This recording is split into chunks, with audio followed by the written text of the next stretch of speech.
আসসালামু আলাইকুম everyone, welcome back to my channel.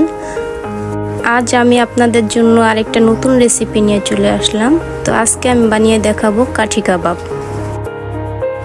ঘরে থাকা অল্প কিছু উপকরণ দিয়েই কিন্তু এই রেসিপিটা তৈরি করে নেওয়া যায়, আর খেতেও কিন্তু একদম রেস্টুরেন্টের মতোই।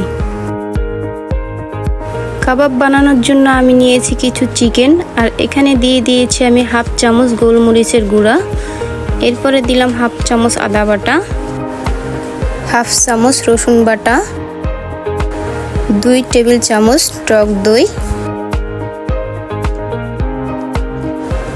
এবার দিচ্ছি হাফ চামচ হলুদের গুঁড়া, 1 চামচ মরিচের গুঁড়া, দিয়ে দিচ্ছি 1 চামচ লবণ। আর সব উপকরণ দিয়ে একসাথে ভালো করে এটাকে ম্যারিনেট করে নিতে হবে। এখন আমি এটাকে 1 ঘন্টার জন্য রেস্টে রেখে দিব। 1 ঘন্টা পরে কিন্তু আমি আবার একটু হাত দিয়ে ম্যারিনেট করে নিচ্ছি, যাতে মশলাগুলো ঠিকঠাকভাবে চিকেনের গায়ে থাকে। এবার আমি কাঠির মধ্যে পেঁয়াজ কিউব করে কাটা, ক্যাপসিকাম অ্যান্ড চিকেনগুলো কাঠিতে গেঁথে নিব।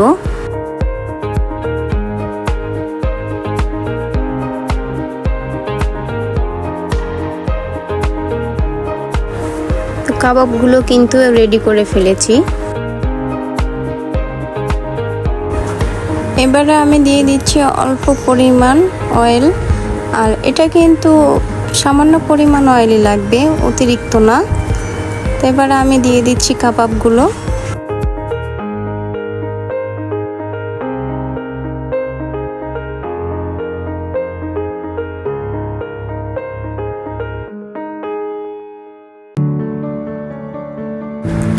এবার কাবাবগুলোকে একটু উল্টিয়ে দিচ্ছি।